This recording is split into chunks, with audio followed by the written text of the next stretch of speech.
Essa é uma pesquisa que eu desenvolvi, não sou da área, tá? Eu quero deixar bem claro isso. Meu nome é Angelo Antonioli, 10/7/2020. Eu tenho relação com a hidradeniite através, infelizmente, da minha filha, que nós descobrimos aí há pouco tempo que ela tem isso. E ela tem chorado bastante, tem sentido dores nas regiões onde aparece, né? E é uma situação que inédita para mim. Eu fiquei de mãos atadas aí, não pude fazer muito. Nós estamos no período dessa pandemia também, não resta muita coisa a não ser pesquisar, tá? Gostaria de agradecer a doutora Clara Fonseca, ela é nutricionista, é hoje uma das pessoas aí mais bem informadas nessa questão de alimentação. Ela dá muita informação sobre a boa alimentação, né, que é importante nessa fase. Eu até comento aqui o porquê disso, não só na minha visão, tá? Não estou colocando minha visão aqui. O que foi colocado aqui é todo um material que já tem na própria internet ou em acesso a sites de médicos, entre outras entidades aí. Eu só tento fazer uma relação um pouco mais simplista com o início do problema. E aí ela foi a única até o momento que parou para me ouvir, não pensou duas vezes, falou sim, escuto sim. Disse, definiu um momento, né? Mandei para ela a informação por WhatsApp e ela foi muito gentil em fazer isso. Eu já tinha tentado com 3 outras pessoas, deixei recado, pensei até em chorar pelo telefone, mas eu vi que não ia resolver muito também. Então, eu espero chegar em algum lugar, tá? Essa apresentação, eu vou citar no próximo slide. Eu apresento esses slides e vou falando um pouco. Na verdade, o que eu vou fazer é mais ler o que está na tela. Então, poucas alterações eu vou fazer no texto. Eu peço desculpa se houver algum erro ortográfico aí, mas eu estou revisando o documento. Então, onde eu quero chegar com esse comentário? Você pode desligar o áudio, pausar o vídeo e ir lendo por conta própria, sem a minha narração, tá? Então, eu vou começar através desse documento aqui. Então, esse é um estudo feito em informações baseadas na internet, informações essas retiradas de sites que lidam com cuidados com a pele, dermatologistas, empresas, laboratórios, canais da internet que estudam o problema de pele. Qual que é a ideia aqui? É considerar que a hidradeniite supurativa começa pela combinação de situações que acarretam depois nos grandes problemas que hoje que importa essa situação, essa condição enfrenta, né? O material feito para avaliação de profissionais da área médica e nutricional não deve de ser considerado como final ou ainda como a solução. Quem está ouvindo, quem tem o problema, eu não sou da área, já disse, é um estudo que eu estou fazendo, estou pedindo avaliação de pessoas da área, na intenção de avaliar o cenário aqui que eu estou expondo, tá? A transcrição desse conteúdo foi formulada antes, eu fiz em anotações, então eu estou colocando aqui da melhor forma possível, e eu me reservo então o direito de vir a errar, né, e ainda melhorar em novas versões ou novas publicações adicionais sobre o assunto. Esses são cenários que buscam a compreensão e, consequentemente, uma tomada de ação, buscando testar formas de evitar novas lesões, né, o que aparece quando começa a hidradeniite ali. Caso essas formas venham a funcionar, né? Então é importante, eu não sou um profissional da área, eu repito, já repeti umas 3, 4 vezes aí, eu logo busco melhorar minha compreensão sobre o assunto. São termos novos, eu sou da área de exatas, eu não sou de humanas, né? Mas é um conteúdo que nós podemos aprender desde, em algum momento, aí eu já estou uns 6 meses, pelo menos 5 meses, pelo menos lendo isso. As ilustrações aqui que eu utilizei, elas são baseadas em outros sites e livros que melhor representam para facilitar a compreensão. Então pode variar um pouco o tamanho e ainda a dimensão dos desenhos, tá? Mas o conceito é aquele. Esse é o slide 02. Nós podemos ver aqui a estrutura do pilo sebáceo, né? Que necessariamente é esse essa cavidade branca que tem aí o pelo dentro. Ele tem toda uma estrutura onde ele está atravessando a princípio aí 2 camadas de pele, que é a epiderme, que é a camada mais externa, a derme, que é uma camada logo abaixo, e do lado direito ali nós vemos a glândula sebácea, que é a que secreta que ela solta o suor, né? E então aqui em pessoas que não têm a hidradenitis supurativa, a gente pode observar o píleo sebáceo funcionando de forma normal, onde a quantidade de sebo gerado pela glândula é normal, quer dizer, ele gera uma quantidade ali, 1x, por um exemplo, né? A quantidade de queratina também acompanha a normalidade. Então a queratina ela está presente dentro do pilo e quando o suor, quando o sebo é secretado, ela sai através do sebo também. Então ela sai junto, né? Os níveis de gordura expelida com sebo também são considerados normais, né? Embora a gente saiba que hoje em dia o quadro de pessoas comendo muita gordura, e isso prejudica esse sebo criado, ele fica mais lipídico, né, mais gorduroso. Podemos observar o pelo sebáceo, toda a estrutura presente na epiderme e na derme, com sua estrutura sem rompimentos e normal, né? Essa aí é a cara dela, como ela tem que ser, né? Eu peço que você observe ali o tamanho, né, da glândula sebácea e o formato dela, que ela vai mudando ao longo da apresentação. Esse é o slide 3, então aqui nós temos um quadro do começo da HS, né? Nós temos aqui o desenho, igual da página, parecido da página anterior, do slide anterior, perdão, e só que nós temos ali agora, ó, a glândula, onde está escrito sebo, a glândula sebácea ali, ela aumentou de tamanho baseado na hipertrofia da glândula sebácea. Então vamos lá. O cenário aqui criado indica um encontro de situações que levam ao início da HS. A HS, em seu estado mais crônico, envolverá o processo inflamatório, somada a algumas das mudanças indicadas nesse quadro. Coisas que vão aparecer, vão ser indicadas aqui agora. Então a primeira delas é, como eu já citei, a hipertrofia da glândula sebácea. O que seria? A glândula passa a produzir sebo de 5 a 10 vezes a mais que o normal. Então ela aumenta de tamanho e tudo isso indica que esse processo é estimulado pela testosterona, tá? E a testosterona ela está presente tanto em homens como em mulheres, é um hormônio andrógeno, né? E ela está presente na TPM, né? na tensão pré-menstrual, e no homem começa no menino, em criança, às vezes eu já vi relatos de crianças com 9 anos, 10 anos aparecendo isso, né? A testosterona no homem ela é necessária, ajuda até onde eu pude ler, no crescimento, no desenvolvimento de órgãos, né? No crescimento em geral, né? Então, ela pode estar relacionada, ela pode estar sendo, convertida em um processo enzimático por uma enzima de nome 5-alfa-redutase, que a converte em dehidrotestosterona, DHT.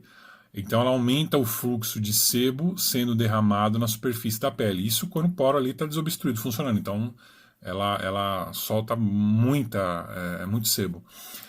Nós temos também aqui um quadro em conjunto da hiperprodução de queratina.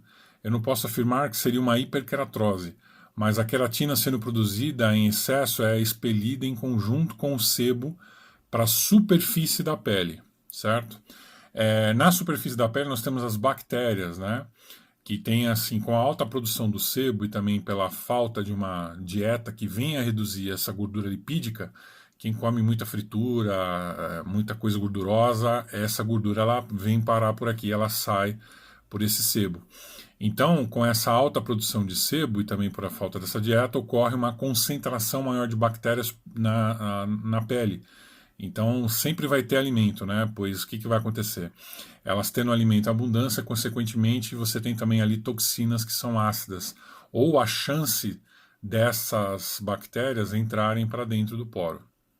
E nós temos também aí células mortas, que até onde eu pude apurar, elas são ejetadas pelo pilo, né, pelo suor ali do sebo, e elas também se encontram na superfície da pele, onde está escrito pelo aí, né? Ali um pouco mais abaixo nessa superfície da epiderme.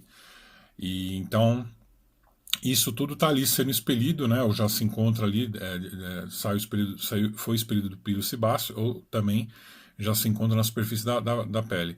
Agora sim, é importante frisar que estamos falando, em sua maioria, de sebo gerado pela glândula apócrina, que é um sebo mais rico em gordura, ele é mais espesso.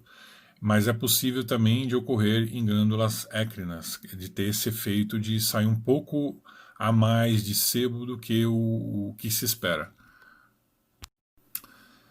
Esse é o slide 4. Nós podemos ver aqui, agora na ilustração, né, ali, superentupimento do poro, a fricção. Nós vamos falar sobre isso agora. Né? Então as estruturas ali do pilo sebáceo continuam, epiderme, derme, o sebo está lá, continua grande, continua a hipertrofia da glândula sebácea. Só que aqui na superfície da pele nós temos queratina, o sebo lipídico, que é rico, né, em gorduras para as bactérias aí. Células mortas também tem ali nessa parte superior, e bactérias, né? Então nós temos aqui a abertura do poro, pode estar ocorrendo por uma reação natural dele ao abrir para aliviar a temperatura, ou então ele se abre frente ao calor na pele. Isso pode ser gerado pela própria fricção, ou uma passada, ou pele com pele que raspa, ou então a roupa, né? Então, com o atrito da pele com a própria pele, pele com pele, ou ainda um agente secundário, no caso um tecido pela superfície da pele, faz com que se misture esses 4 componentes presentes já na superfície da pele. Quando eu falo isso aqui, eu não estou dizendo que vai ser uma mistura perfeita, rica, igual fazer uma massa de bolo, uma massa de pão que você segue, o negócio sempre vai ser igual. Não, nós estamos falando em excesso desse material. Então as chances de entupimento são grandes. O sebo sendo secretado em grande quantidade pela pele, mas que também é rico em lipídios, que ficarão sobre a superfície da pele. Ele está ali. A queratina, que foi também depositada por sobre a pele, saiu junto com o sebo. Células mortas, que também se encontram em grande quantidade na pele e que saíram também do pilo sebáceo. Bactérias que vão produzir toxinas ácidas, né? Elas estão na superfície, se tiver uma chance de entrar no poro, elas vão fazer isso lá também, mas que também vão estar presentes na mistura gerada. Embora já citado acima, gordura lipídica secretada pelo poro. Então, aquela questão da gordura proveniente de alimentos muito gordurosos. O processo de fricção solva essa mistura e a transforma em um composto elástico o suficiente para estar junto e ser empurrado para o poro aberto. É importante considerar que o poro está aberto e geralmente tem o pelo saindo para fora. Podemos ter também queratina nas paredes internas do pilo, bem na saída próxima ao poro, que vão ajudar na fixação desse composto solvado pela fricção. E o pelo ajuda a fornecer base para isso. E como o processo de fricção pode ser intenso, ele irá empurrar poro adentro o material, que formará uma camada muito grossa, forte, né? Fechando o poro, obstruindo o poro. Aqui pode ocorrer a perda de umidade, que faz enrijecer esse composto. Esse é o slide 5. Nesse slide, a diferença que a gente pode observar é esse tampão azul, que é o composto que foi criado aí, né? A mistura desses 4 materiais, de maneira acidental, ali, caótica, ela criou esse composto e fechou. Vamos dizer que seria uma tempestade perfeita, né, disso daí acontecer. Em 1 polegada quadrada por sobre a pele, a gente tem muitos poros. Nessa região, às vezes, esse material vai estar em abundância. Então, na ilustração ao lado, podemos ver como pode ser fundo tampão, formado pelo composto que foi sovado na pele pelo processo de fricção e que foi sucessivamente sendo sobreposto. Ou ainda foi suficiente para iniciar um processo que se solidificará mais ainda por dentro, né? Isso devido à pressão no pilo sebáceo que vai se formar. Temos um processo mecânico que bloqueou de forma muito profunda o poro. Dessa forma, não costumamos ver na HS as cabeças brancas formadas em espinhas ou furúnculos. É mais fácil abrir um abscesso na pele depois. Nesse ponto, temos início ao processo de crescimento de deformação do pilo e o desencadeamento de outras situações. Então, aqui nós temos a criação, né, de sebo, sendo de sebo contínua, devido à hipertrofia da glândula sebácea. Aí dentro, está tampado e isso está acontecendo. né? Então o sebo está sendo criado em quantidade, 5 a 10 vezes mais ali do que o normal. A queratina continua sendo liberada internamente, né? Podendo fortalecer esse tampão, esse super tampão no poro, essa parte azul, ou ainda fazendo volume como material. Se a região recebe calor, a glândula sebácea ela tem uma microcirculação sanguínea, né? E isso faz com que ela secrete mais ainda sebo para dentro do pilo, né? Do que já está fechado. E ainda você tem as bactérias, né, presentes nesse composto, ou ainda que já estavam no pilo, já estavam lá dentro, né? Existe também a gordura lipídica, perdão, vou só voltar nas bactérias, no pilo e no próprio pelo. O pelo ajuda a descida de bactéria. Existe também a gordura lipídica saindo no sebo, né, sendo secretado pela glândula sebácea. Ou ainda que já estavam no pilo, não, perdão, ou que o que dá vida às bactérias, né, porque essa gordura ela é rica, para que ela possa piorar a situação com a toxina que cria quando as bactérias se alimentam. Então a tendência dali em diante é só piorar. Por isso da importância desse controle, né, da alimentação também, porque além dos alimentos que a gente aprende aí, que a própria doutora Clara comenta que são inflamatórios, você tem a riqueza de gordura nessa mistura que as bactérias se aproveitam. Nesse ponto, será questão de horas até o pilo sebáceo se romper, iniciando o processo inflamatório, quando o sebo atingir a derme. Se o processo bacteriano for grande, o processo inflamatório também pode ser iniciado antes mesmo do rompimento do pilo sebáceo. Esse é o slide 6, é necessariamente mais texto, não tem nenhuma ilustração, então se quiser pausar o vídeo, mas eu vou comentando, eu vou narrando um pouco aqui, ok? Então, outras considerações. Em algumas fotos em axilas, em outras áreas, podemos ver que existem pelos na região onde ocorrem, né, onde ocorre a hidradenite. Nas axilas, por exemplo, então a existência desses pelos, sendo friccionado pele com pele, pode contribuir para iniciar o processo de abertura dos poros, tá? Ele vai funcionar como um esfoliante físico. Ou ainda ele ajuda na mistura do composto na superfície da pele, pois os pelos ajudariam a tirar o material ali depositado e ainda ajudariam a misturá-lo e empurrá-lo dentro do poro, para dentro do poro. A queratina nos dias de hoje também está presente em shampoos, condicionadores e produtos de beleza. Essa é uma queratina até onde eu pude analisar, ela é aproveitada, ela é tirada das penas de frango, por exemplo, desses de granja, né? É vendido esse material quando o frango é abatido, as penas é vendida para alguém que faça, alguma empresa que faça isso. Eu não posso afirmar que isso pode ocorrer, mas quem nunca usou um condicionador e não ficou com o corpo ali escorregando, né? Então alguma coisa pode ficar sempre. Eu penso que tem que olhar, tem que observar isso. Então, quer dizer, que são utilizados, quer dizer, se você utiliza e não for devidamente removido da pele, ele pode atuar também para formar esse tampão do poro, né? Hormônios andrógenos ou substâncias que atuem para o disparo da produção de sebo podem vir de alimentos, como o peito do frango, de granja ou de carne bovina. Aqui existe uma escola, né, que eu pude perceber, que alguns dizem que isso pode acontecer, outros dizem que não. Então, não sabemos aí a índole de quem cria o frango, se ele vai usar um determinado hormônio, né, presente inclusive no peito do frango, que pode acarretar numa situação dessa. Então, quer dizer, na dúvida, acho que é melhor tentar pegar um orgânico, né? Onde produtores podem utilizar hormônios para o crescimento rápido e acelerar sua produção, conforme eu citei. Ou ainda do bisfenol, presente em plásticos utilizados em utensílios de cozinha, como potes, colheres e outros objetos, que liberam esse material quando recebem calor ou frio e estão em contato com alimentos. Então tem que estar de olho também no pote, né, que é utilizado, ver se ele não contém bisfenol, né, e evitar utilizar ele por exemplo, esquentar alimento no micro-ondas muito, né, isso acaba forçando e pode até soltar esse material, caso ele seja presente na formação do produto, né?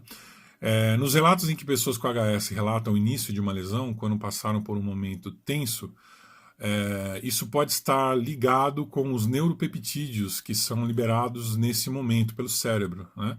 E também pode ter um efeito adverso no corpo, mas que, em especial na glândula sudorípara, fará com que ela produza mais sebo, tendo o mesmo comportamento relatado com a testosterona, tá? Então esse neuropeptídeo ele é solto pelo corpo e ele costuma gerar alguns efeitos, né, em tecidos, músculos, entre outras coisas. A falta do controle da alimentação ajuda a produzir um sebo mais rico em alimento para as bactérias na superfície da pele e para melhorar a formação do supertampão do poro, além de aumentar o problema, já que quando o poro se fecha, ocorre ainda uma produção de sebo dentro do pilo. Ele fica produzindo, ele fica enchendo o pilo sebáceo, agora selado pelo tampão e com bactérias presentes. Ainda relacionando as bactérias à complicação do quadro de HS, é recomendável fazer a troca frequente de roupas de uso, roupa pessoal, roupa de baixo, a mesmo calça, né? Não deixando que haja trocas com outras pessoas, né? Haver uma contaminação, essa bactéria ela pode vir de outra pessoa, né? Tá na superfície das coisas, ou até no chão, ou ficando muito tempo com a mesma peça de roupa. Pois com a grande quantidade de sebo secretado pelo poro, quando não entupido, irá fomentar e muito o processo bacteriano. Indivíduos com HS que possuem animais devem tomar cuidado, pois uma das bactérias mais comuns na pele é encontrada sempre no chão. Então, animais domésticos que sobem em cama, sofás, ou tenham contato com a sua roupa podem complicar esse quadro. Temos muitos poros por polegada, então teremos muito material para o composto sobre a pele a ser depositado. Áreas onde se tem pouco espaço para o pilo crescer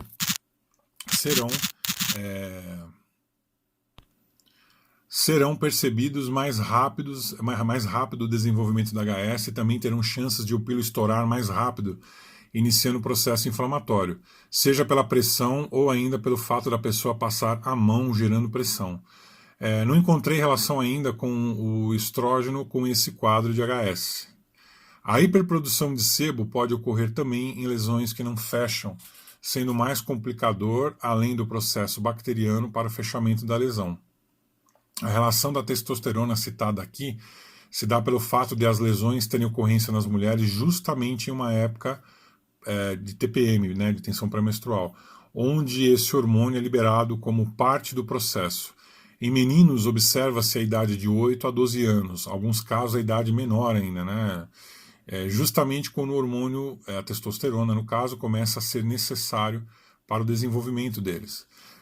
Pois ela está presente em todo o corpo para ajudar no crescimento. O tipo de roupa, o tipo de cadeira que se utiliza para se sentar ou a atividade que pode gerar calor ou abafar as regiões conhecidas como problema da HS podem influenciar o início do quadro, além do pelo, né? Eu vejo às vezes alguns homens que têm muito pelo no bumbum, né? E aonde ali está atacando, esse pelo pode friccionar bastante e trazer problema para a pele. Slide 7, continuação das outras considerações. Eu estou aqui de maneira simplista fazendo uma relação com os quadros já conhecidos na medicina, que dermatologistas têm contato com frequência e citam eles em vídeo e tudo mais. Analisar e medir os níveis de testosterona, né, hormônios andrógenos no geral, poderia ser um método aliado ao combate da HS. Não encontrei menções ainda que possam medir o nível de queratina no organismo, a não ser analisar se o indivíduo tem influência de ter muitos pelos ou em algum caso de dermatite, como é a atópica, né, tem a relação com a queratina. Muitos desses casos são tratados com antibióticos, mas raramente vemos médicos indicando produtos com a intenção de desobstruir os poros na região afetada pela HS. Então, no caso, produtos para esfoliação química. Né? A esfoliação química ela costuma ser muito forte, então tem que ser uma coisa balanceada. Não pode, na região, passar algo para complicar, mas poderia passar, poderia ser feito algo, criar um protocolo, ou indicar uma mistura que pudesse ser um pouco mais fraca daquela convencional, mas que a gente pudesse passar várias vezes para poder enfraquecer essa obstrução do poro. Faça um foco nesse cenário como sendo o combate no início da HS, né? E considerando que o que vem depois ser uma reação natural do corpo ao crescimento exacerbado do problema embaixo da pele, né? Sob a pele, que cresce dentro do agora expandido e deformado pilo sebáceo, gerando incômodo para o acometido e para o corpo deste que tem de combater algo que só cresce, pois não tem como ser escoado, ele não tem como sair, a não ser que crie um abscesso, né? Existem já no mercado hoje substâncias para uso do tratamento da pele, desobstrução dos poros, hidratação, que podem ajudar a evitar casos futuros de HS.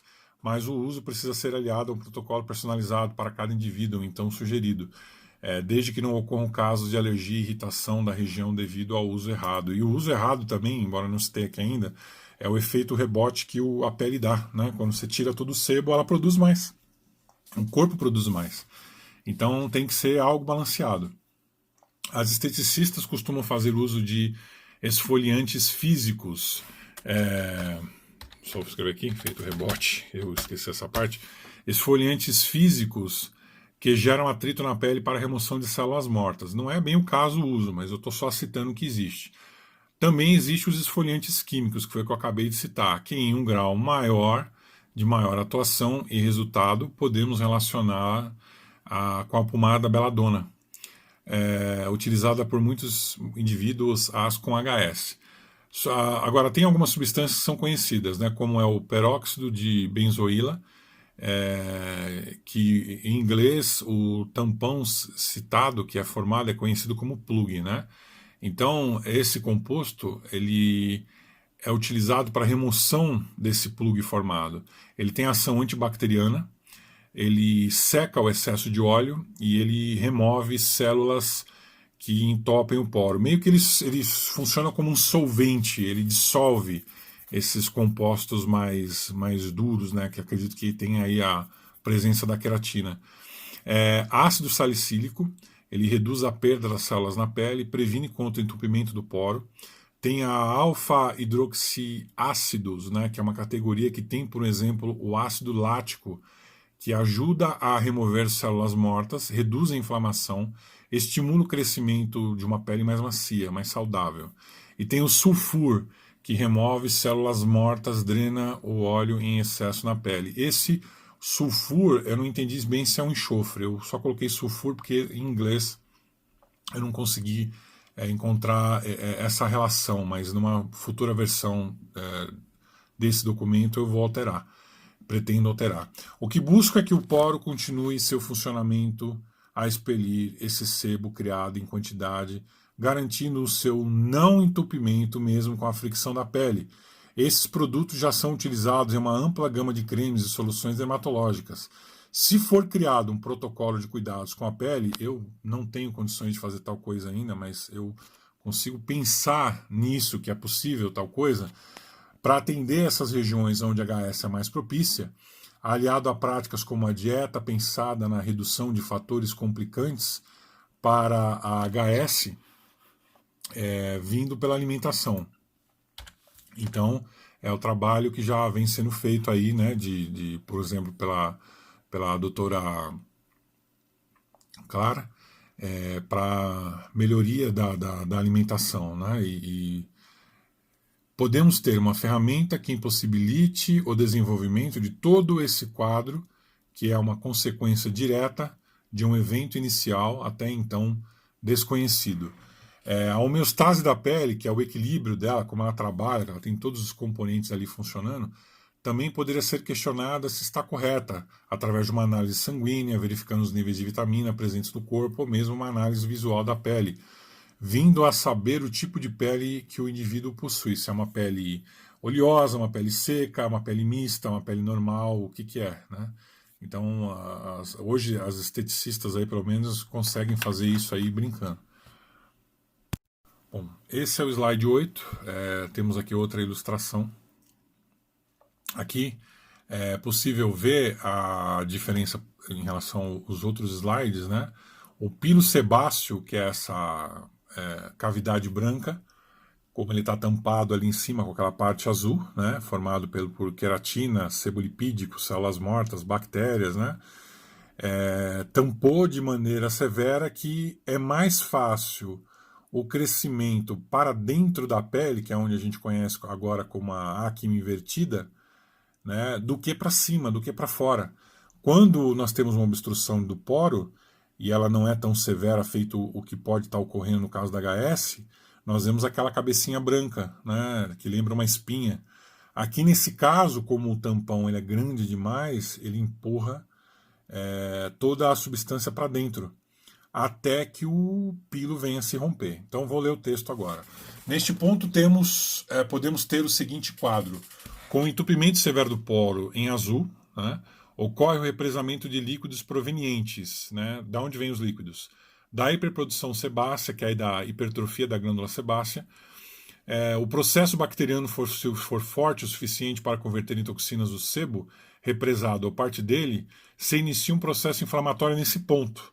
Tá? Ele pode começar ali, então ele pode começar a ter também um processo inflamatório devido à conversão desses materiais do sebo, né, o que estava aí dentro que é rico em gordura lipídica, e é transformado em toxina. Então, tendo então mais fluidos líquidos, né, dentro do pilo que continua se expandindo. Você já tem lá o sebo sendo produzido, agora você vai ter um segundo passo que é a entrada do exudato aí da inflamação. Com a região sendo aquecida, pode iniciar a produção de mais sebo, devido à microcirculação sanguínea estar ligada à glândula, ela está ali, né, na glândula sebácea. Se esquentar, ela vai produzir, né?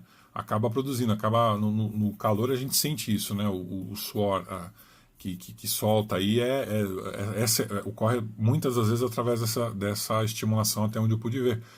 E nós temos aqui as bactérias que criam a toxina, gerando reações químicas que ajudam a aumentar o problema, a química biológica, né, que ajudam a aumentar o problema do pilo sebáceo em lidar com volume líquido, devido ao tamanho ou à sua densidade. Então, ele pode mudar a densidade do líquido que está ali. Queratina presente nesse cenário, aumentando o volume ou deixando o líquido mais espesso. Células mortas que irão acelerar o processo de formação da substância purulenta, no caso o pus. Houve a deformação aqui no caso do pilo sebáceo, que cresce e necessariamente não tem um ponto fixo de rompimento, mas que poderá ocorrer muito em breve, sendo que aquilo que define o rompimento pode ser pela sua simples falha, isso ao lidar com o que está ali dentro, ou então quando sofre por forças externas, né? Alguém passa o dedo em cima, tentando aliviar a dor, alguma coisa do tipo, né? Porque está coçando, uma coçada que dá já é suficiente, pode ser suficiente para romper o pilo. Esse é um cenário possível ou não. Busco ainda avaliação por parte de profissionais da área. É aqui que eu venho pedir ajuda para a doutora Clara. Mesmo que não ocorra tudo que foi listado acima, a perfeição do que compõe o quadro pode não fazer tanta diferença no resultado final, já que basta apenas um ou dois itens para gerar a complicação. Né? Quer dizer, quando está tampado, o processo inflamatório que é iniciado, ele joga o exudato lá dentro, joga líquido a todo momento, e que é uma defesa do corpo. Então, o que irá acontecer ao longo dos dias, aumentando o volume do pilo sebáceo, gerando um rompimento.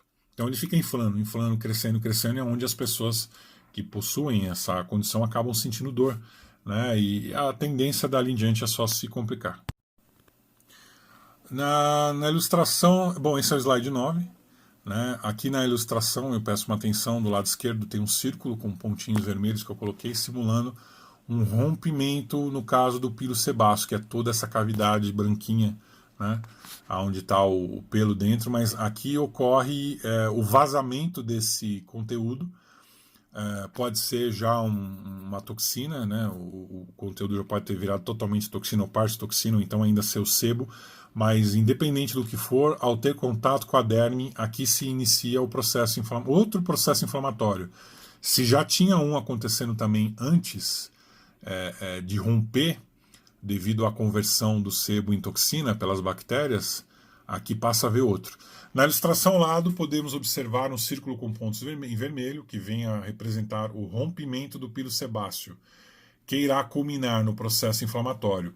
O processo inflamatório aqui se dá pelo fato do sebo ou da substância presente dentro do pilo já ter se tornado um componente biológico derivado da mistura dos materiais ali presentes, ou que vão ou já estavam sendo detectados como um corpo estranho, iniciando o processo inflamatório. Veja que só o sebo sendo gerado e tendo um contato com a derme já inicia um processo inflamatório. Com o processo se complicando ainda mais, teremos então mais líquido sendo estocado dentro dessa região. E com a pressão para o crescimento do pilo abaixo da pele é menor do que necessariamente a pressão de romper esse tampão formado na saída do poro, ele vai crescer e tornar um incômodo para o indivíduo, que irá sentir a área coçando, né, o momento em que ele está se expandindo, ou observando ele aquele calombo maior por cima da pele, ou ainda dores quando quando está já complicado devido ao limite do local em lidar com tamanha expansão e destruição dos tecidos. Será formado em algum momento o abscesso na pele, mas não necessariamente no poro, que continuará obstruído. Então, quer dizer, o entupimento é tão forte que a deformação do pilo gera a facilidade de abrir um abscesso na pele, mas não de romper esse tampão do poro, ou pode romper em algum momento. Eu acho um pouco difícil, mas o que eu vejo um abscesso quando abre em alguns casos aí, não parecia haver um poro ali, né? Não posso afirmar. Se em algum momento houvesse a liberação desse poro entupido, devido à aplicação de processos ou protocolos de limpeza ou desobstrução, cuidados com a pele, teríamos talvez um outro efeito que viesse ajudar a não chegar a esse ponto. Aqui a inflamação já está indo para o estágio crônico. O rompimento do pilo pode ocorrer pelo simples ato de passar a mão ou gerar pressão de fora para dentro. Esses cuidados, quando eu cito, eu estou falando necessariamente em uma coisa corriqueira. Toda semana, 2 vezes quer dizer, a cada 2 dias ou 1 vez por dia, eu não tenho como definir isso, mas eu acredito que tem profissionais na área, os próprios dermatologistas aí, que poderiam estar definindo uma coisa como essa, para poder criar ou baseado no indivíduo ou baseado também no componente, na substância que for indicada. Aqui é um slide 10, perdão. Esse slide, através dele eu tento demonstrar aqui a questão da lesão, tá? Eu aproveitei a estrutura do outro, mas não necessariamente ele pode ter o mesmo formato ou pode ter saído pelo poro, né? Vamos levar em conta que aqui é um abscesso, tá? Fez um buraco na pele, por ali ele saiu e ele fica vazando. Então na ilustração ao lado ocorre a representação da lesão aberta. Essa lesão ocorre não necessariamente pelo poro, e sim logo acima da região, né, por um abscesso, e aberto na pele. Não foi criado a fístula, né, na ilustração, que seria 2 situações dessa, uma vizinha a outra, que pela proximidade ocorre um buraco por dentro da pele, onde essas 2 lesões, essas 2 câmaras, vamos assim chamar, elas se ligam, né? E aí ocorre a bagunça ficar maior, vamos assim dizer, né? Então, quer dizer, devido à sua proximidade, eles se encontram pela remoção dos tecidos pela inflamação ou pela expansão agressiva do pilo em sua deformação. Mas ela pode ocorrer, isso pode ocorrer, tá? Em casos mais graves aí. Não encontrei evidências que nesse ponto, após a ejeção de todo o líquido, a glândula sebácea não esteja produzindo sebo e derramando dentro da lesão e ainda incitando o processo inflamatório, mesmo aberto, né? Se você já tem lá a hipertrofia da glândula sebácea, o que poderia nos garantir? Eu não encontrei essa informação, então é por isso que eu peço ajuda de quem tem conhecimento. Se não seria a própria glândula que ainda derruba substância dentro da lesão, e por isso que a lesão não para. Tem pessoas que têm essa lesão há 1 ano, meses, e ela está ali, sempre vazando.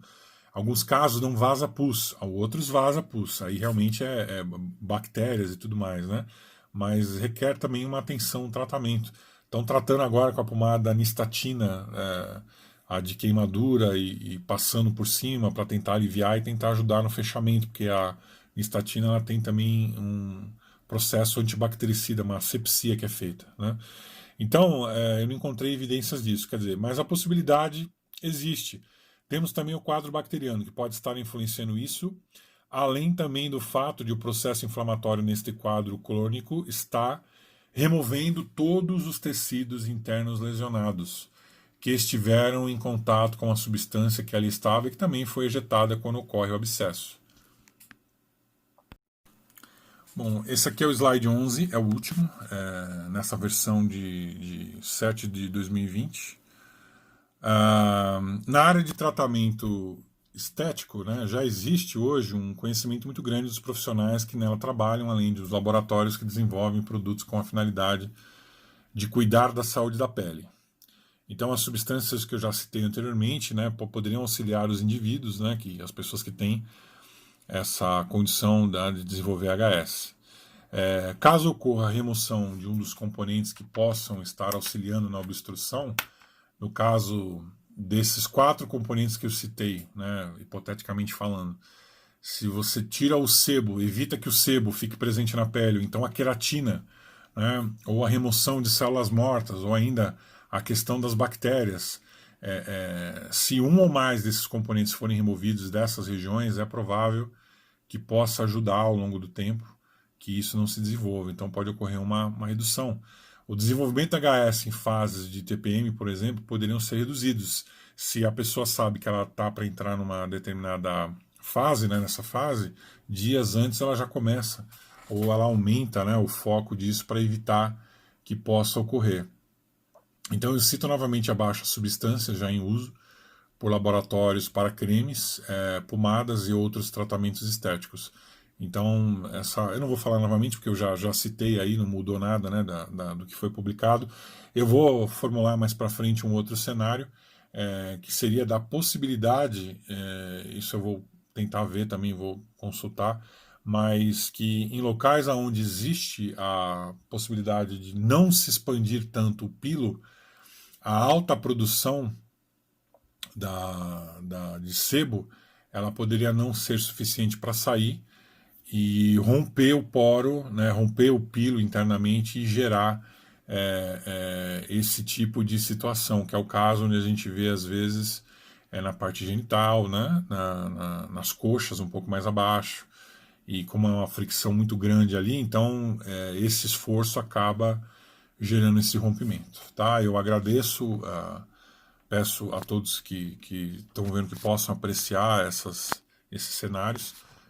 Peço desculpas por erros que possam ter, ou se de alguma forma, para os que têm mais conhecimentos profissionais, isso possa parecer algo ridículo, um pastel de vento, mas eu, na condição de pai, preocupado com a saúde física e mental da minha filha, que ela vem, a gente vem percebendo uma certa o quadro de depressão nela, então isso é algo que eu pelo menos quero fazer, não para que eu me sinta bem, não, mas é que eu não vi nada sendo citado em relação a isso.